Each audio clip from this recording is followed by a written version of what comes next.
Today we have Evan Howard visiting us here in the shop, and we want to continue the Swimbait series on trying to help everybody expand and shorten their learning curve and trying to get everybody on board on why they work. And some of the experiences I'm going to talk with Evan is, how he got started. What are some of the roadblocks that he had, mindset that he had when he got into Swimbait. So hopefully you'll be able to recognize some of these things in your own personal experiences to be able to write. So, Evan, welcome. Thank you for coming by.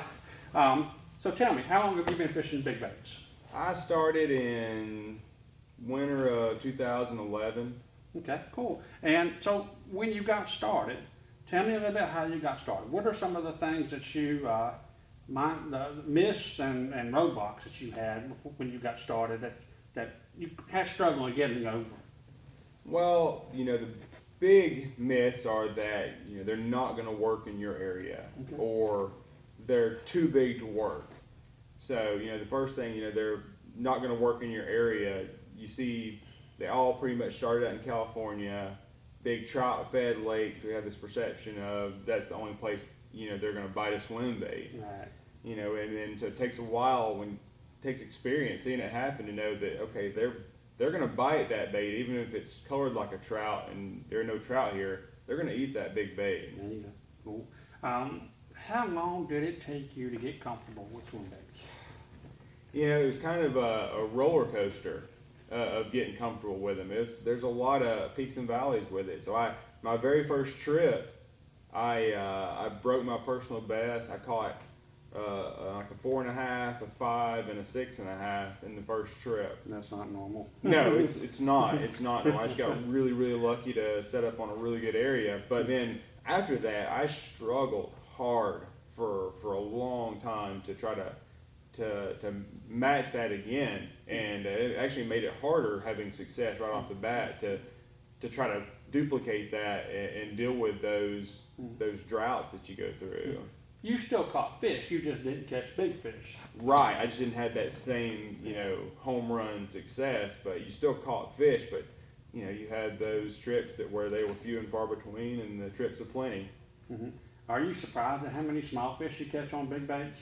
Yeah, absolutely. I mean, you'll catch a lot of fish that are not much bigger than the bait itself. No. I mean, most of the time when you see pictures of the big fish. We don't take pictures of the little guys.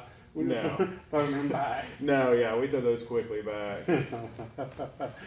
So, when you got started, what was a big swim bait to you? And what is a big swim bait to you now?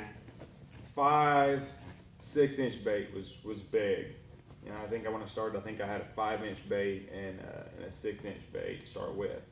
And the 6-inch bait was big. I really had the same perception now I have of a 9-inch, 10-inch bait. That's what I felt like when I was throwing that 6-inch bait. It just felt huge. Right. And now I fish 8-inch baits constantly, and 9-inch baits are kind of my bigger bait that I reach for when I really want to throw a big bait. But that's what I feel comfortable with. Now a 10, 11-inch bait, that's really outside of my comfort area. That's what I consider a big bait. Cool. So what advice would you have for somebody just getting into fishing swim baits? Well, the number one piece of advice I could give is dedication. Leave everything else at home so you don't get tempted to go back to the worm or go back to the spinner bait when they're not biting. Take the swim bait, throw the swim bait, and nothing else, and that will give you the experience. It forces you to learn and hit the learning curves and climb the learning curves. Very good, cool.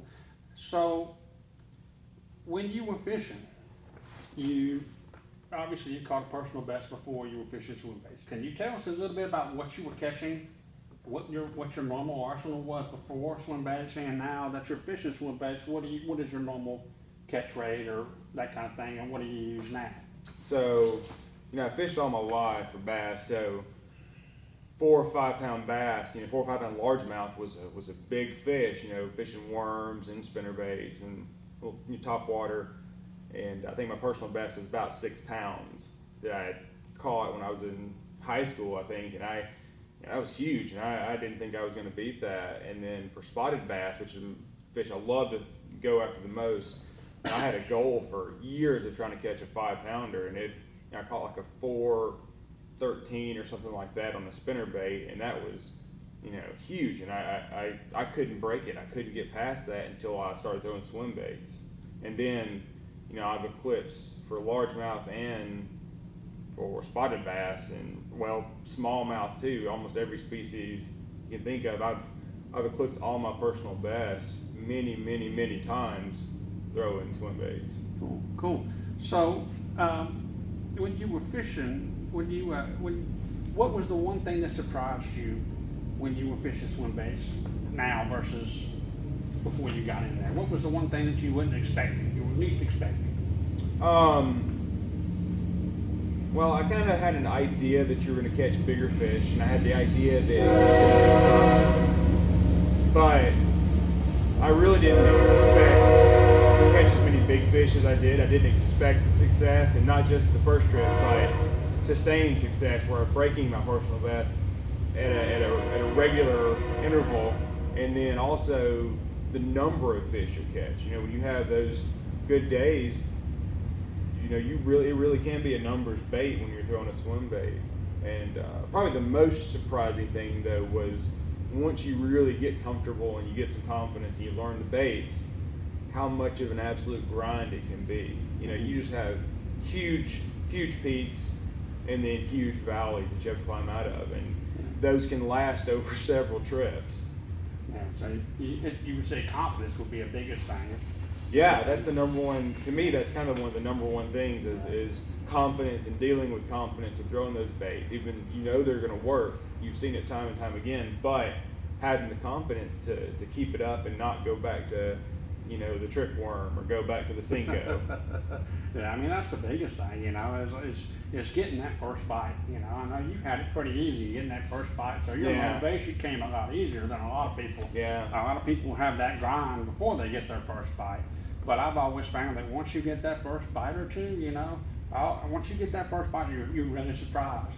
Second bite, okay, now third bite, I got this. Yeah. All the bells, all the whistles, all the sirens go off, and then you say, okay, this is just like anything else, it's just another tool. Yeah. So I found that you have to get rid of that mindset that you think when it's too big for a bass to eat. I've always said their appetite's bigger than their mouth. That's so true. You get so many small fish on a 9-inch bait that there's no way they can eat it. Yeah. So, one of the things that I've took personally over the years is mentoring different people, in fishing and swim baits in general. I wasn't able to get Corey Galloway here, but Evan is Corey, and Evan and Corey are best friends back to college. So he mentored Corey and got him into swim baits. So tell us a little bit about Corey. Was his path similar to yours? Yeah, it was. It kind of mirrored my path with swim bait fishing as well. He was, when we fished together, I started the swim baits and he was still using conventional tackle, and he didn't buy in right off the bat, because most people don't. And so it took several trips of him seeing success with swim baits and seeing how powerful they can be. And then he got his first bait. I think he got a 6-inch bull. And first trip with it, he broke his personal best for spotted bass. And then, he went from there to really having a ton of success with it, being a really good swim bait angler, breaking his personal best in all categories pretty much. Cool. I know you guys had a trip where you broke your personal best and he broke his personal best at the same day. Yeah, we both caught our personal best That's largemouths on the 9-inch bull, same trip together. Then he went home, same weather system in pre-frontal conditions, and caught, I think, 3 over 7. Wow. On the 9-inch. That's awesome. I wasn't able to bring a lot of people in here to do interviews because of the distance between a lot of my friends and us. So, a lot of my friends that I interviewed had the same thing that Corey said. Evan and Corey, it's just a confidence thing. It's all the same, The biggest thing is to don't get it into your head that something that's too big for a bass to eat. Like we said, we both go through countless times of peaks and valleys, and I'm no exception. I mean, I've had some serious valleys and some serious peaks, you know. Some years I do better than others, you know. It all depends on how often you fish, you know, the weather and stuff play a big part in it. But there's nothing that beats experience and getting on the water and actually throwing it. You know, it's just like riding a bike. You have to work at it. It doesn't come natural for a lot of people. But those big first bites, first 2 or 3 bites are always key in getting over that hump. Most of the people that get over that hump do very, very well. But you got to get over that hump first. So, but I appreciate it, Evan. Absolutely, Thank you for dropping by, and we'll continue this interview later in the afternoon. Bye. Yeah, we need to do it again. We need to do it again. Hey. 10 minutes and 50 seconds.